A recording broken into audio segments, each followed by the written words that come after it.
Hi everyone, it's Nicole here today for Mama Elephant with a scene card featuring the bookworm stamps and coordinating dies. This is part of the June 2018 release.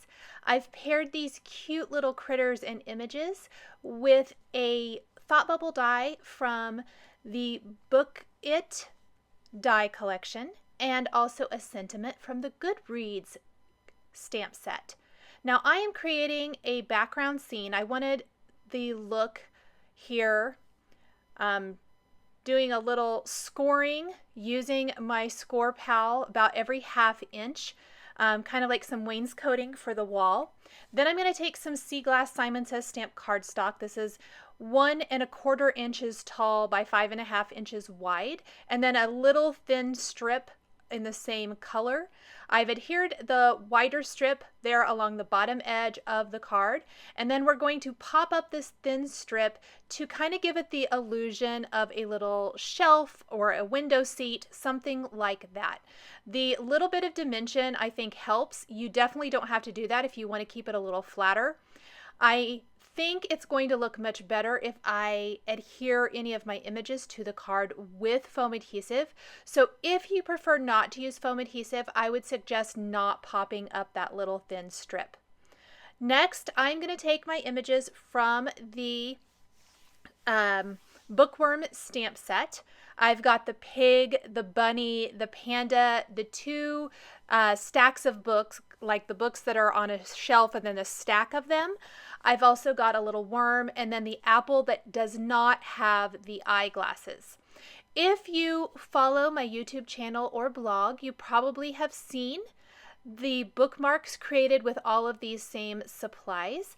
I did use a couple of the other critters from the bookworm stamp set. I used the cat and the puppy for those bookmarks, and this is just I wanted to show some of the other critters and how you could easily use these same things for a card. I am going to color everything in with my Copic markers. I have labeled what I'm coloring and the colors I'm using at the top of the screen. This is heavyweight Nina Smooth White cardstock. I used Lawn Fawn Jet Black ink for stamping the images. I also used the Mini Misty to stamp them so that I could stamp the image one on top of another at least twice. All of the images were stamped twice. I think that gives a nice black outline. The panda, because it has such bold black areas, I stamped that one 3 times, one on top of another, so that any of those black areas would be nice and black with full coverage.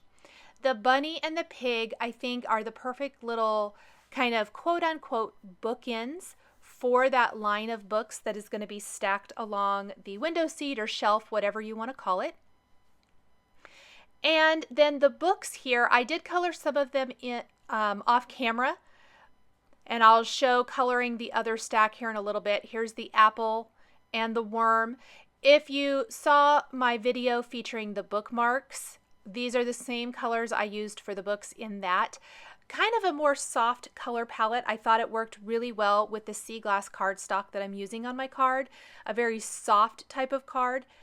I think if you maybe changed the sentiment, this would make a nice baby card as well. And we're going to color in that stack of books now with all of these same colors, as well as the books that the bunny and the pig are holding. I purposely started in the middle of the stack with pink. I did not want it to be exactly rainbow order. In fact, the line of books, I started rainbow order, and then when I got to purple, I mixed up with yellow, or green and yellow rather, because I didn't want it to just start back over in exact rainbow order. Same thing here, just kind of a little bit out of order, adds a little bit of interest to the design. Included in the stamp set are lots of individual books as well, so you could definitely use those in addition to or instead of some of the ones here. I love all the different critters there are available. I think they're really fun and it makes for a super cute scene. The inside pages of the books are a little warm gray 3 and 00. The panda, I added just some very, very light earth tone colors to give his body just a tint of color. He really doesn't need colored a lot. And then I blended it out with a colorless blender and added some pink to his cheeks. We'll finish the last little critter here, and he's going to be peeking out from around the stack of books. I colored in his whole body, but you'll see here in a second when I start putting the design together that I'm going to have to hide him a little bit back behind the books, so I'll trim off a little bit of excess. He's also really cute stacked on top of either the puppy, the cat, or the panda's head. Originally, I thought I would stack him on top of the panda's head, but he really didn't fit very well with spatially. It didn't work. I didn't like how it looked. I felt like that stack just got taller and taller, and the rest of everything else was kind of close to that little ledge. So I reworked it, and I ended up liking it much, much better, having him little kind of peek around the corner of that stack of books. I like to use some snips scissors to cut apart my dies. It makes it so much easier and also helps kind of get rid of some of those little sharp edges. I tape them in place with Post-it tape and then run them through my die cutting machine with one pass of the machine if possible. I like to use the Spellbinders Platinum machine for my manual die cutting. Then I'm using some Scrapbook Adhesives foam adhesive squares to add everything to my card. And I started with this line of books. I want to make sure I leave enough room over on the right side of the card for the pig. I also realized I forgot to add some little dot detail, which I really like, especially for pigs, so I went ahead and added that. Again, everything here, except for my last little critter that you'll see, is adhered with foam adhesive. The apple is not either, but that's because I used a glue dot to adhere it to the stack of books, which is popped up on foam adhesive. So you'll see that here in a second. Now I put the worm here first, but I did not like the green on green. The green book there and then the green worm, that just didn't work for me. So I'm going to move him over a little bit. He also is not adhered with foam adhesive. He's adhered with some glue dots right on top of those books. And I like that so much better. And then the apple there next to the green book. The panda has little cut marks around its front paws so it can hold an accessory of some sort. In this case, I went back and stamped the calligraphy pin. And I will tuck that kind of underneath the edges of his paws so he can hold that there. One of my favorite things to do for anything that is wearing eyeglasses is to go ahead and add a layer of glossy accents. So I'm going to do that to anything that is wearing glasses. Once dry, it adds a great glossy finish. The thought bubble was die cut from the same sea glass cardstock as the bottom portion of the card and then stamped with a greeting from the Goodreads stamp set. And it reads, "No one stacks up to you." I think that's a fantastic sentiment and it can work for a lot of different occasions. We're going to pop this up with foam adhesive squares as well. I love the Scrapbook Adhesives foam adhesive squares because they are not super high, but they still give that great dimension. Now I'm going to take a white pen and I'm going to add detail to my thought bubble. I'm going to add detail to the books. These are just little highlights. It's going to be pretty minimal, just some little lines here and there. I'll even add some little white dots to the cheeks on the bunny and the pig. Little white lines to these books help give a little bit of interest.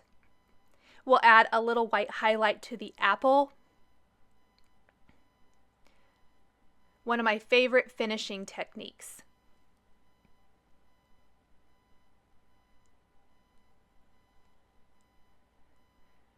So now I definitely thought the panda needs to be holding something.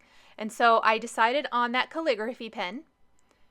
And I'm going to stamp that on that scrap piece of paper that I had stamped all my critters on. There's some nice little areas there so we can use up our cardstock. And then I'm going to use some of the same colors that I used for coloring in everything else. I did not grab anything new. Some warm grays, some yellows, a little bit of pink, and that is going to finish that up. We will grab the coordinating die cut this, and then pop it up. Now it was a little tricky. I kind of wish I would have adhered this prior to adding the panda to the card and prior to adding my glossy accents to the card. The little paws don't die cut all the way around. It's just kind of down underneath.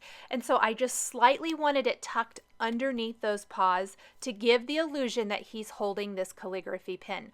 I ended up using the Tool-in-One from Spellbinders to kind of help lift those paws up. There is a foam adhesive square kind of underneath here. It's not stuck too much, but it was just a tiny bit tricky, and I'm so sorry I got my head in the way. Just pop up those two little areas. And trying to be super careful and keep my fingers out of glossy accents too. And there is my finished little panda. So much fun. I love these little critters. Mama Elephant always does a fantastic job with their critters. So this can be adhered to a white side fold card base now. I like to put my adhesive on the card base itself and then take the panel to that rather than putting adhesive on the card panel and then placing it on the card base. One finishing little touch for the card is I'm going to add some honeybee stamps, candy hearts. This is in the soft pink, which I thought complemented the colors used in this card really well. One right there at the end of the sentiment on the thought bubble from the Bookmark die collection, the Book It dies, and then two up above. Thank you guys so much for joining me today for this card featuring the Mama Elephant Bookworm stamps and dies. The supplies I used to create my card are listed and linked below the video here on YouTube. Here are a couple more cards featuring Mama Elephant that you might be interested in. Thank you so much for joining me today, and we'll see you next time.